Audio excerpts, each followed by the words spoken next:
Somo kod pidho familia gin moko kuom gigo ma osechuno moko kuom jopuonjre ma higni piny 18 mondo donje chenro mag kunyo mula e kaunti ma Migori. Jafwambo marwa e kaunti ma Migori Joe Juma oikonwa sigana ni. Kada beni kuonde ma kunyo mula chiko ko yir nyithindo mondo kot chenro ma kunyo mula ne wayango ni moko kuom kuondegi jopuonjre ma gitin 18 osebedo ka pondo kendo donjo e wechego ma kunyo mula. E okang' moro mar gombo ng'eyo gimomiyo jopuonjegi ma pod dhi sikul donjo e chenro ma kunyo mula ne wayango ni pek mar ngima osemiyo moko kuom nyithindogi donjo e wechego ma kunyo mula kata bedi ne en tok chik.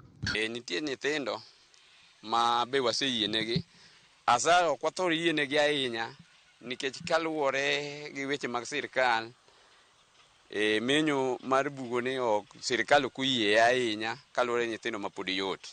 To kaluwore gi condition nyalo mi bende yie nikech gisechego samoro yudo ka in bende kaka inyalo konyo nyathino onge. Ne wayudo nitie moko kuom jopuonjre ma pod dhi sikul matimo chenro ma kunyo mula mondo giyudi omenda mar somo. Manadhiga kande skul ne nyalo yudo ka during holidays awach kama ne minyalo yudo ka half term bet long matin kata wawach ni bende holidays kaka loro.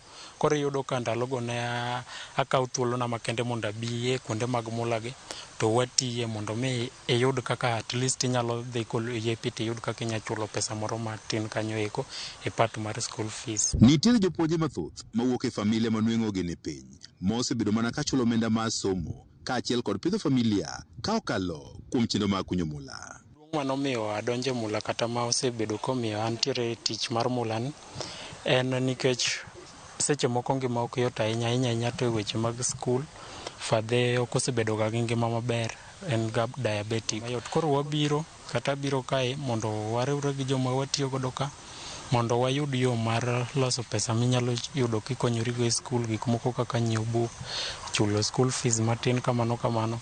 Joshua Otieno okelo ma japuonjre mane otimo penj mar klas 12 higa ma okalo kendo rito donjo e mbalariany ma Rongo ne odonjo e chenro ma kunyo mula mondo eka oyud omenda mar somo kane en jaklas 9. I started working in this industry during 2022 kane antiere ga form 1 ka join. Koro yor ngima ok osebedo ga mayot, koro ne anyalo yudo ka on the weekend I take my time mondo mi abi ati kuonde gi eki mondo ayud godo pesa ma maybe Monday inyalo nyiewo rim paper kata remedial kata part of the fee. Otieno mawuok e Kachumba Masuna East mane wayudo e achiel kuom kuondego ma kunyo mula e kaunti ma Migori wacho ni ne odonjo e chenro ma kunyo mula kapod otin mondo ne ochop lek mare mar somo nikech owuok e familia manueng'o ni piny kendo ka okalo kuom chenrogo ma kunyo mula mosebedo koyudo omenda mochulo mar somo. Ne apply na yudo koluonga Rongo University mowinjo bed ni wadonjo 24th mano next week Monday, to nyaka gi sani asebedo katemo e yor ngima e manyo pesa e mula ka koni kod kocha, to pesa mwayudo bende samoro kaderom nikech miyudo kinyalo kony godo dala kocha nikech fadhe ok nie condition maber. Koro nyaka gi sani to an kama wawueni an pod amanyo mana pesa ma bende akia ni to dhi bedo koda nade nikech onge aonga gima antiere godo nyaka gi sani. Pesa mana asebedo ga kaloso ka gi kacha natemo ka gima boost godo nyithindwa man toka mondo mi oyud be kaka dhi mbele magi dhi skul cha bende ine ma samoro neni nikech koro ine mkubwa margi magi nyalo neno apart from the father. Kada bed ni chik ok oyie mondo kony nyithindo tim chenro mag kunyo mula, moko kuom jogo mantie kod bugni mag kunyo mula wachno osechunogi mondo gichiw thuolo moko kuom jopuonjegi mondo koyud omenda ma ginyalo tiyo godo e chulo sombgi kaachiel kod rito familia ma giwuokie.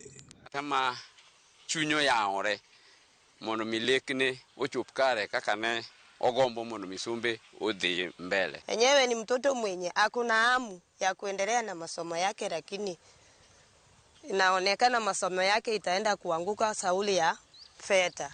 Sasa kama kuna mwenye msamaria mwema mwenye ataweza kusaidia huyu kijana amsaidie. George Juma, Ramogi TV, Migori.